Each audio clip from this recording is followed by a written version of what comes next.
이 정치 편향성, 고액 출연료 논란 등에 휩싸인 방송인 김어준 씨에 대해서도 이 민주당에서 연일 이 옹호의 목소리가 나오고 있습니다. 이런 발언까지 나왔습니다. 이건 완전히 언론 탄압이죠. 그나마 그래도 이런 속에서 그 진실을 이야기하는 그런 언론인데, 그걸 우리 당이 지켜주지 못하면 언론의 자유랄까 이런 건 굉장히 후퇴하기 때문에 이건 잘 지켜야 되는 거죠. 자, 일단 민주당 당권 도전에 나선 인물이거든요. 우원식 의원. 글쎄요, 김어준 씨를 지키지 못하면 언론의 자유가 후퇴할 수 있다라고 언급을 했습니다. 그런데 글쎄요, 여권의 김어준 지키기에 김어준 씨가 이 나라의 대통령이냐 뭐 이런 비판까지 야당에서 나오고 있거든요. 왜 이렇게까지 김어준 씨를 여당은 감싸고 도는지 얘기를 좀 해주실 수 있을까요? 일단 뭐 청취율이 가장 높은 프로그램이니까요. 네. 그 시간대 아침에 굳이 따진다면 한 10명 중 8명 정도는 김어준 프로그램을 듣는다고 해도 네. 과언이 아니니까 그만큼 영향력이 있는 거죠, 프로그램이. 그래서 야권에서도 적극적으로 견제를 하는 것이고요.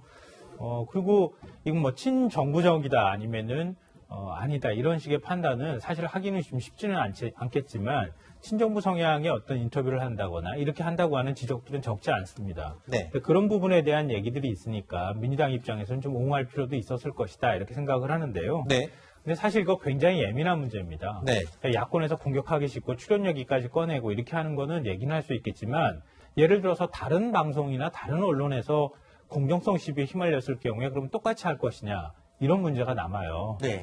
그러니까 아무리 나와 다른 생각을 갖고 있다 하더라도 이런 공정성 문제나 이런 것들로 언론사를 공격하는 것은 정치권에서 자제되어야 하고 그걸 지나치게 옹호하고 있다고 하는 인상도 심어줘서는 안 되겠다. 네. 왜냐하면 이런 질문이 나올 수 있어요. 김어준 프로그램이 공정하지 못하다고 그렇게 비판하면 다른 방송사, 다른 신문사는 그러면 공정합니까?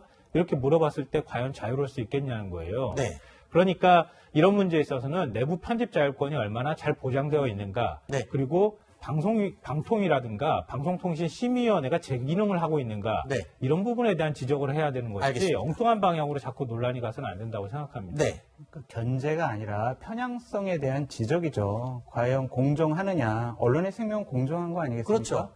공정하지 않다라는 지적을 상당히 많이 받고 있습니다. 그리고 언론 개혁은요, 사람이 기준이 돼서는 안 돼요.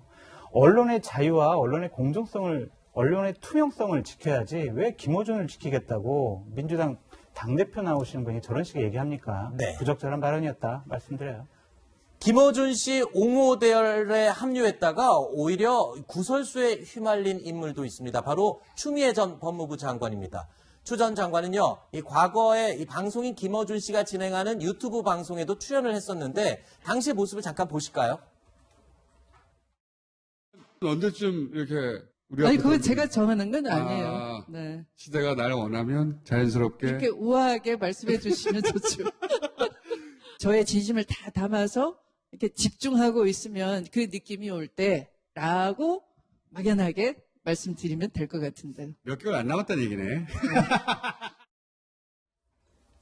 추미애 전 장관은요, 얼마 전에 SNS에 김어준 씨를 옹호하는 글을 올리면서 외눈으로 보도하는 언론들이 양눈으로 보도하는 김어준 씨 방송을 타박하는 건 잘못이다 라고 했습니다. 그러자 이 정의당의 장혜영 의원이요, 외눈, 양눈 이렇게 갈라서 이야기하는 말은 장애인을 비하하는 말이다 라고 지적을 하면서 사과를 촉구했습니다. 자, 민주당 중진 의원이죠. 5선 의원인 이상민 의원도요, 이에 대해서 지적을 했습니다. 장 의원의 말에 동감의 뜻을 나타내면서 추 전 장관이 다시 국어사전까지 동원을 하는 일이 있었습니다. 외눈이라는 말은 장애를 비하한 표현이 아니다. 국어사전에도 있다. 라면서 반박을 하자 이상민 의원이요, 추 전 장관을 향해서 좀 고집 좀 내려놔라. 옹고집이다. 라는 비판을 했습니다. 자, 글쎄요. 장애인 단체에서 언짢다. 이거는 비하 발언이 맞다. 그리고 사과를 하라고 주장하는데 추 전 장관은 아니다. 이거는 사전에도 있는 말이기 때문에 사과하지 않는다. 글쎄요. 맥락이 왜곡됐다. 이렇게 주장을 하고 있는데 어떻게 보십니까? 이게 부적절하죠. 그리고 생각을 해보세요. 법무부 장관까지 하신 분, 그리고 대권에 출마할 수도 있는 분이 특정한 유튜브에 나가서 낄낄대면서 저런 얘기를 한 것, 그 자체가 좀 부적절해 보이는데, 저것에 대해서 같은 진영에 있는 분들이 비판을 많이 하잖아요. 잘못한 거죠. 그러면 잘못했다고 하면 되는 것이고, 좀 장애를 가진 분들은요, 사소한 단어 하나에도 마음의 상처를 상당히 받을 수가 있습니다. 네. 상처는 주는 사람들은 몰라요. 받는 사람들은 알아요. 그분들이 상처라고 생각을 하고 사과를 요구한다면 네. 추미애 전 장관 마땅히 사과하는 게 맞다라고 네. 말씀드려요. 알겠습니다.